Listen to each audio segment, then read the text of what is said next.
it did spark significant questions, such as why do prisoners attract women so well? Does real prison love exist, or is it all a scam? And how do these prisoners learn to write so well in the first place?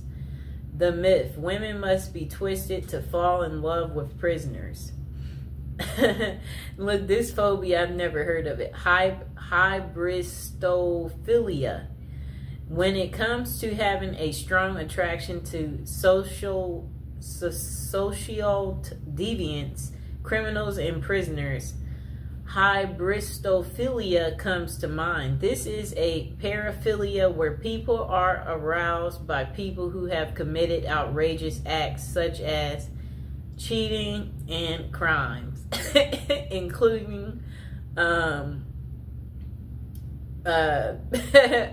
R word and people who are murderers. The thing that makes this so interesting is that it is different for everyone. Some are more passive about it while others are aggressive. Okay, so it says passive hybristophilia. This is when someone is drawn to criminals, but they do not act on it or try to assist them in any way. They may show passion through being an advocate for the prisoners or simply enjoy movies such as OITNB and Prison Break on a deeper level. Whatever that means. I guess that just means you like watching shows that are very criminal. So I guess I can give an example of someone drawn to a criminal. Do you remember that movie called Out of Sight with George Clooney and Jennifer Lopez? Remember Jennifer Lopez in the movie? She was a cop. And George Clooney, he was the criminal. And remember, she got kidnapped by George Clooney. They created a romantic movie out of this situation. And J-Lo, she, had no man in her love life. Very good looking woman, and then here is this criminal that kidnaps you, and he's very handsome, okay? And you're just like, I'm finally getting some type of cool excitement, and you're like, look at this criminal.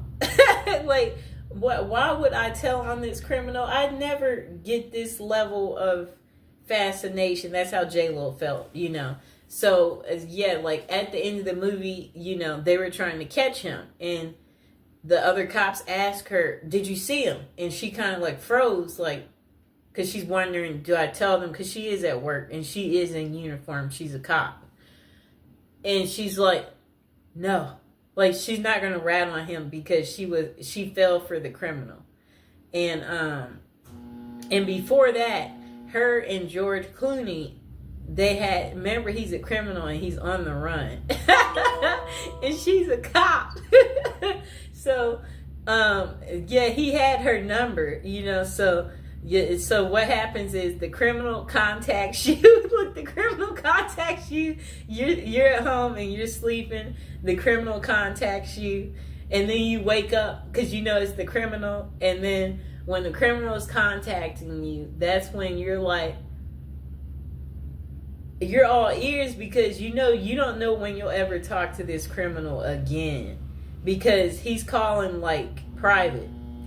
And you're enjoying this because you're like, where are you? I haven't heard from you in a while. I'm surprised to hear from you. That's what happened to her. He randomly calls, but she can't call him back because I understand this clearly, especially when you don't want to get caught in some type of way where I'm like, you know what? I want to be friends with that person, but they know this and that, so that could be bad, where you just you have to think about certain things where you're like, it might not be the best to that's kind of what the criminal was feeling because he knows at the end of the day she's a cop and it's her job to bust people like him and put them behind bars. So anyway, they had their secret meetup in the movie. And their secret meetup, where they went out to dinner. They both was just, it was a night to just enjoy one another, talk to each other, clarify, yes, so why haven't I heard from you? And then he's like, well, blah, blah, blah, blah, blah. And then they had their one night of passion. It was an unforgettable, I guess, moment. That was her one night of fun. And then that was pretty much the end of it. And then she didn't hear from him anymore. Like, yes, like, it was a really, really good movie. Probably one of her best movies. Okay, so look, back to aggressive. The next one's called aggressive hybristophilia. This is where trouble can arise. These are men and women who proactively help the criminal they are attracted to. This means they could lure victims in, cover for criminals, bury bodies, and other severe acts. Bonnie and Clyde are the perfect example of this type. I'm trying to think, do I know of one like this? Where men and women help the criminal they're attracted to. This means they could lure victims in, cover for criminals, bury. Okay, I'm trying to think. That one I can't think of. It's not a fast one that just comes to me. Okay, so why do so many prisoners / criminals in relationships? The answer is quite simple. It is a mixture of hybristophilia, the desire for excitement from their mundane lives, the long distance passion, and the fantasy of it all makes people drawn to that lifestyle. In fact, there are over 40 different websites that cater to prisoner dating, such as meetaninmate.com. And then potential consequences. Though it would be nice to have a happy ending every time, there are significant consequences from dating a known criminal. For example, a book called Dream Lovers: Women Who Marry Men Behind Bars. Jacqueline Wilcox Bailey talks about a real-life incident. Two sisters walked out of their long-term, boring relationships to get with prisoners. When those men were released, one of the sisters was murdered, and the other was beaten and tortured, which sent her supposedly posed lover back to jail. I think they mean prison. With this as a possibility, always be aware of the dangers you could be subjecting yourself. If you decide to follow that journey, with that being a solid case, does that mean that all prison love is fake and they are nothing but predators? Then they said myth. There is no such thing as true love in prisoners.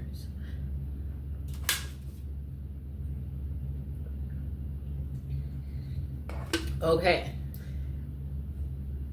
so they said there are some genuine and sincere relationships, but there are also tons of scams as well. How do you know the difference? If you are reading a letter from someone behind bars and they ask for money in any way, it is likely a scam. Do not fall for it. They could either be reaching out to women and men for financial gain, attention with the media, or to gain supporters, just like Ted Bundy, Richard Ramirez, and Scott Peterson did. I know what all of them look like. That's how infamous they are. For the record, serial killers such as those noted above are less often associated with scams and writing letters. You may think that they are great at manipulating, but that is not the case with them. They get away so well with murders and crimes because they are bold, always act like they have nothing to lose, and never overthink what they are doing. With an IQ of below average, more love letters come from non-serial killers who are much smarter and think things through better. Okay, overall, use your best judgment. These people will not always con you. They may be truly into letter writing for human connection.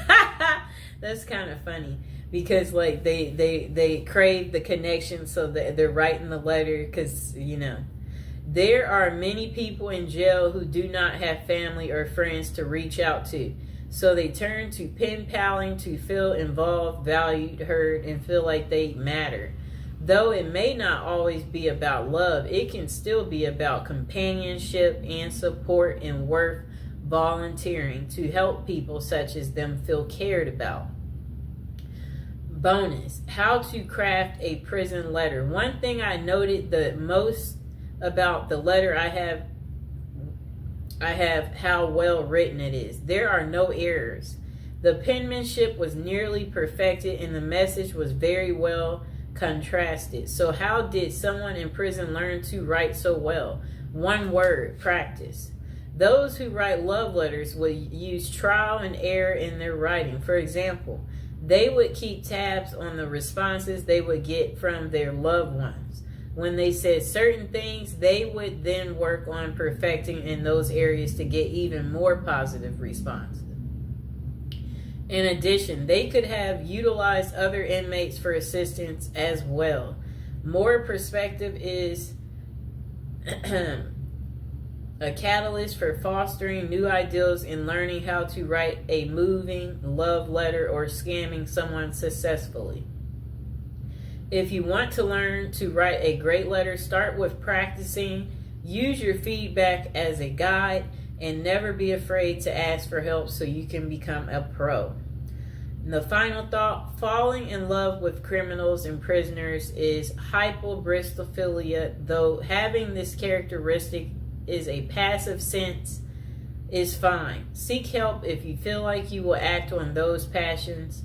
There are limited professionals that can assist, but it is worth finding a reputable person before you do anything drastic that could land you in jail yourself.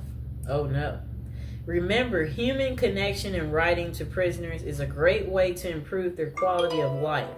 If you are talking to someone who has no one else on their side, keep being a hero to them. But always know the signs and be mindful if they are trying to scam you or not. The last thing you want to do is fall in love with someone behind bars only to find out they were using you for personal gain. At the last word from us, we don't know everything, but we do have an opinion on everything. Oh boy. That was quite interesting, right? Oh boy. That's what I have to say about that. I hope that, now you know why women love men in prison. I hope this has gotten through to you guys, so you get that deep understanding here and you understand that, women can fall in love pretty much with anything, okay? So please like